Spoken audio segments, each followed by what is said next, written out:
are talking Cinderella's Curse, and this is from director Louisa Warren and is produced by Scott Jeffrey, aka Scott Chambers, and you've heard that name many times on this channel, I'm sure. But this is actually a production from Louisa Warren's company, Champ Dog Productions, so I think this is a little bit hands-off producer role for the aforementioned Scott Jeffrey.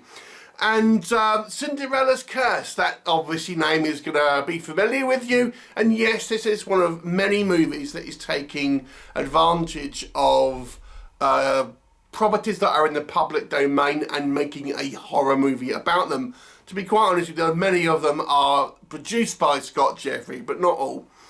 So Cinderella's Curse, however, actually does something which a lot of the other ones does not, and that is actually tries to tell at least a version of the original story, adding a horror twist, rather than just having property characters turn up in a house and chase teenagers around in a slasher fashion. There's a degree of that, but at least that is actually an attempt to retell the classic story and then add horror elements in it, which, you know, I will give it props for.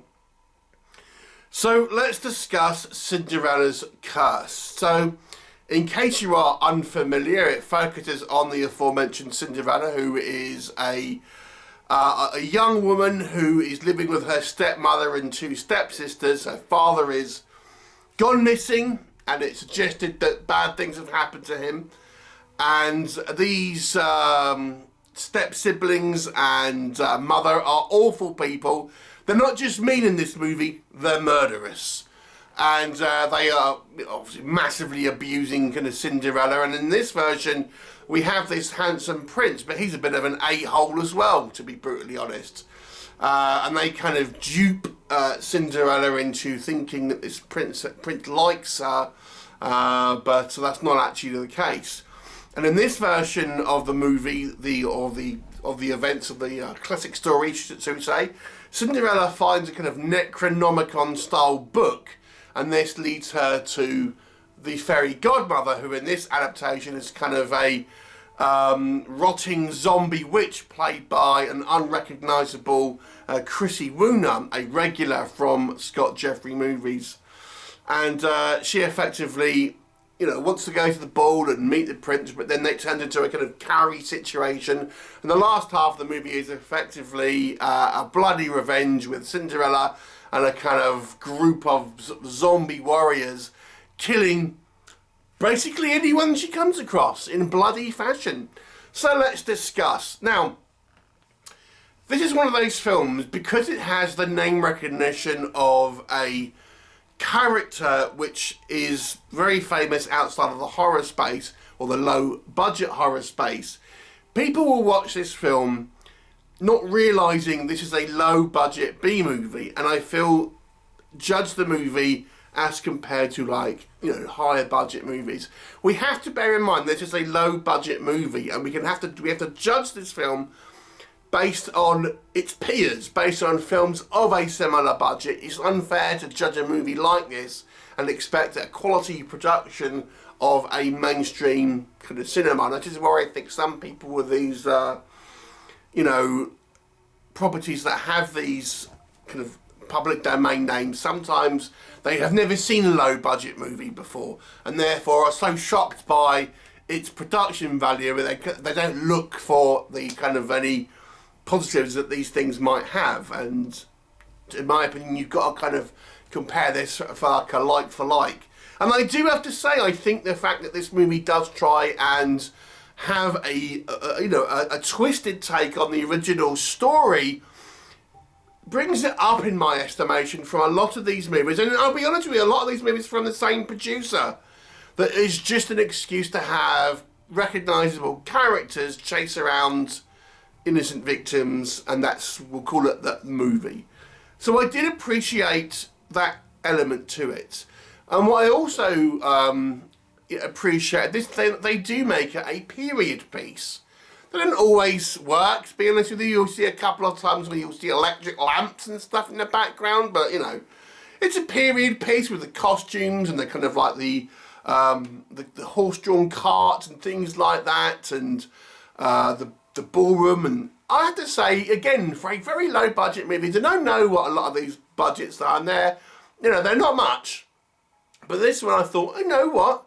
They've taken a little bit more effort with this one, and we've got people in sort of period costumes, in period settings, with kind of like, the going to the ball on this horse-drawn cart and things like that, or maybe not a cart, I don't know what you would describe it, some wagon or whatever they call it.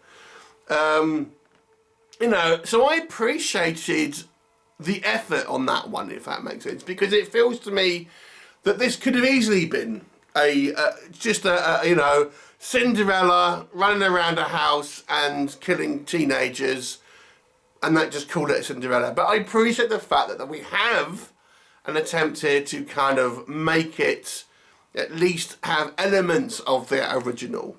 Now, yes, it does turn into a slasher movie in the second half, but let's talk about those horror elements, because this movie is way gorier than I was expecting. And yeah, there's a couple of instances here where this movie is actually fairly graphic. I mean, they do use a mix of practical and like CGI blood, and the CGI blood is very noticeable.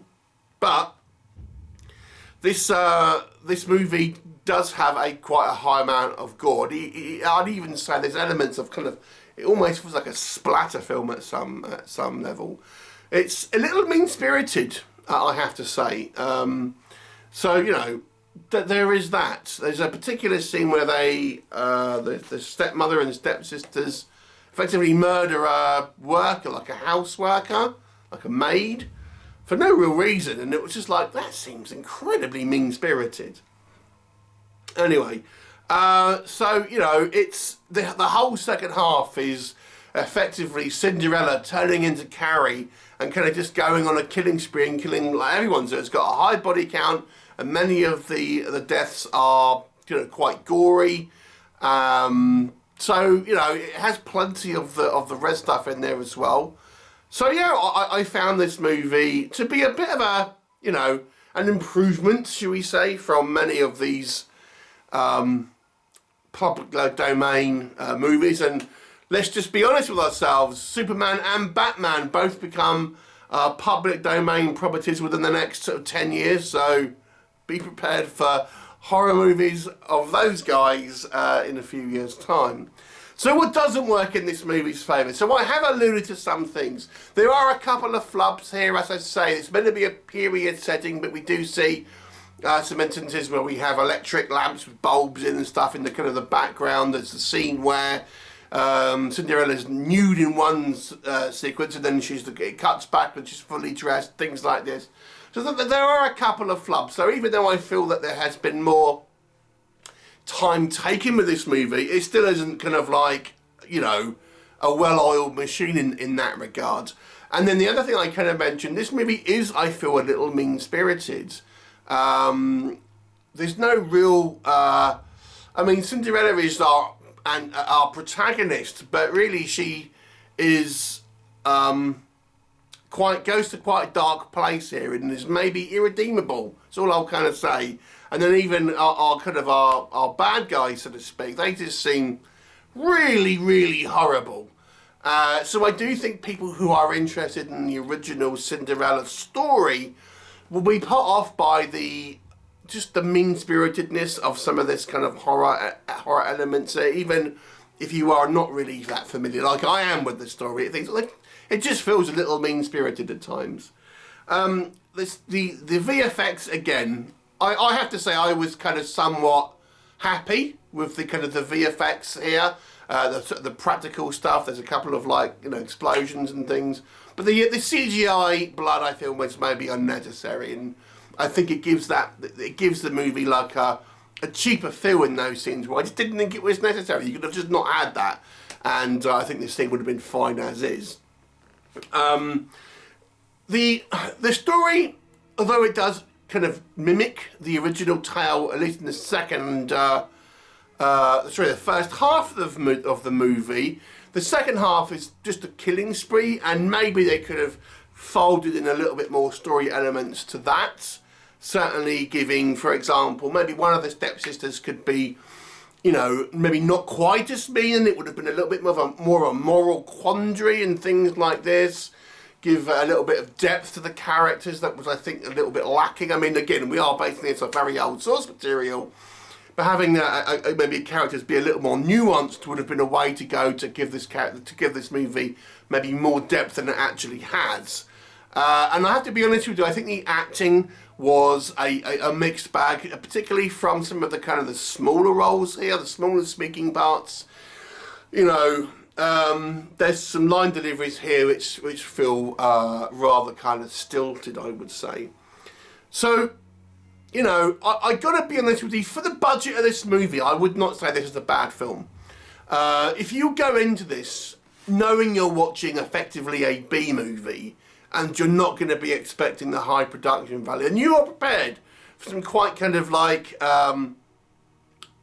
you know, scenes of violence, then I feel this movie can be enjoyed. So it's not a bad film, I would suggest. Is it a good film? I don't know if I would go that far necessarily.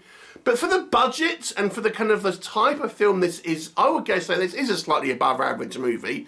Although I feel a lot of critiques will come from people who don't watch this type of film a lot. So I'm going to give this one a 6 out of 10, but I feel that score may be an outlier because I do think people who are just more familiar with Cinderella rather than the kind of horror B movies will kind of say, oh, this is a load of old crap. So there you go. 6 out of 10 for me, although I feel I will be the outlier. Have you seen it? What did you think of it? Please leave me a comment and I shall look forward to seeing you next time.